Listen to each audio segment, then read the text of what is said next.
At the age of 12, my journey with Paws for People all started with a bad hair day.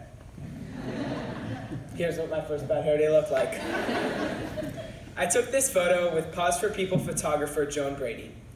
Joan lives in my hometown and was looking for help with her Hair in the Air video.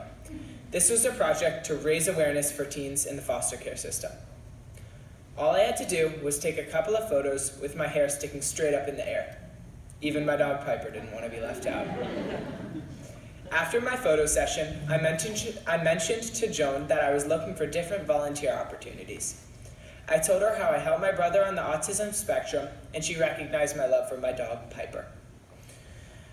Joan told me about Paws for People, a nonprofit organization that combined two of my passions, dogs and helping people. She explained that Paws for People service dogs are trained by inmates in West Virginia state correctional centers. Joan then asked me, "Dylan, would you like to go to prison with me?"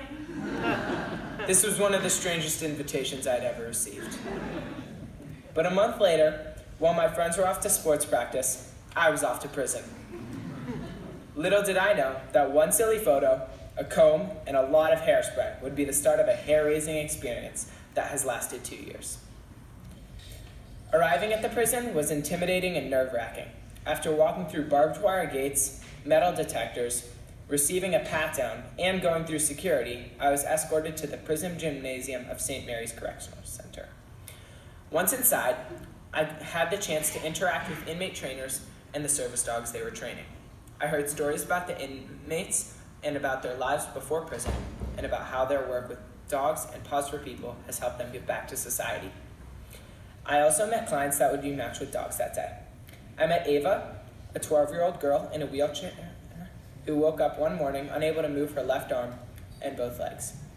She was dealing with anxiety related to her sudden and unexplainable condition. And I also met Adam, a Marine who served in Afghanistan that had suffered a traumatic brain injury and was dealing with PTS. In the afternoon, I got to see a bump, a special process Paws for People developed to match dogs with clients. At the bump, anxious clients get to meet a variety of dogs to find their perfect match. There's a lot of chemistry involved for both canines and clients, and in the end, this dog selects the human it will serve. Ava bumped with Daphne, and Daphne assists Ava with retrieving and carrying items for her, reduces her anxiety, and helps her with chair transfers. And this year, Daphne helped Ava take her first step since 2016. Adam bumped with Rushmore, a huge black lab that is helping him manage his PTS, and Rushmore interrupts Adam's nightmares and assists with his anxiety.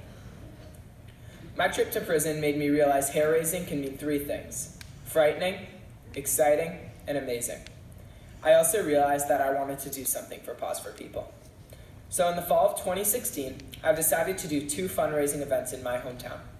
One was a raffle and dinner at a barbecue restaurant called Mookie's, and the other was a charity ride at a cycle studio. Both of these events were hair-raising, the frightening kind. I was scared to ask the business owners to help me, worried they would turn me down. And even after they agreed to help me, I wondered if anyone would show up for my events.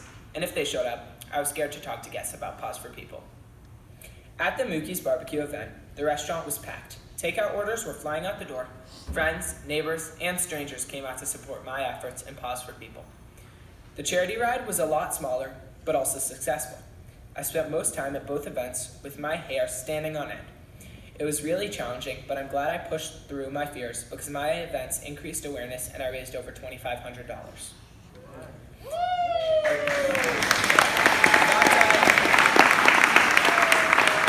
A year and a half later, I introduced 2 friends to Paws for People and the work they do. The 3 of us decided to do a community service project together for the organization. We agreed on another fundraising event at Mookie's Barbecue and decided to add an online auction. I had to ask the owner of Mookie's if we could do another event, and he happily agreed, and this time I wasn't frightened.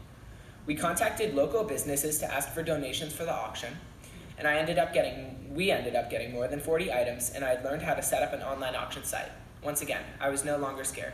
My previous experiences had made me more comfortable with the entire process. During the second Mookie's event, I was relaxed. Hundreds of people from my community came to the event. I greeted people and told them about Paws for People. This event was even more successful than the first. Our auction got lots of bids and raised thousands of dollars. My hair was standing on end again, but I was not frightened. I was excited that my hard work had paid off.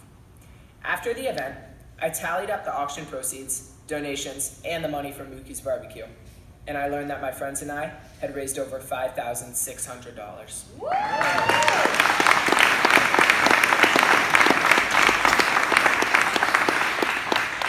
I was astonished by this number. My hair was standing on end, once again, as I experienced the best kind of hair raising, amazement. I was amazed that over the course of 2 years, I had raised over $8,000 and taught my community about paws4people. And I was amazed that my work would make a difference to the lives of people who have faced great challenges. I'm sharing my story today because anybody can begin a hair-raising journey. You don't need great hair, you just need to be able to conquer your fears, however big or small. If you do that, you will make a difference and get to the exciting and amazing parts. My mom told me many good speeches end with an inspirational quote. So I searched online for different quotes, and here's what I found.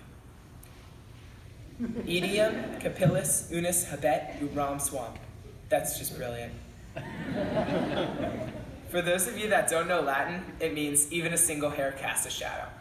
And this means even the smallest thing can have an effect. That single hair could be you and your efforts, and the shadow you create might be small, but it could be huge. Nonetheless, you will make a difference. You might be afraid and nervous like I was, and that's okay. Everyone has their fears and challenges. But when you push past your fear, you can achieve the exciting and amazing parts.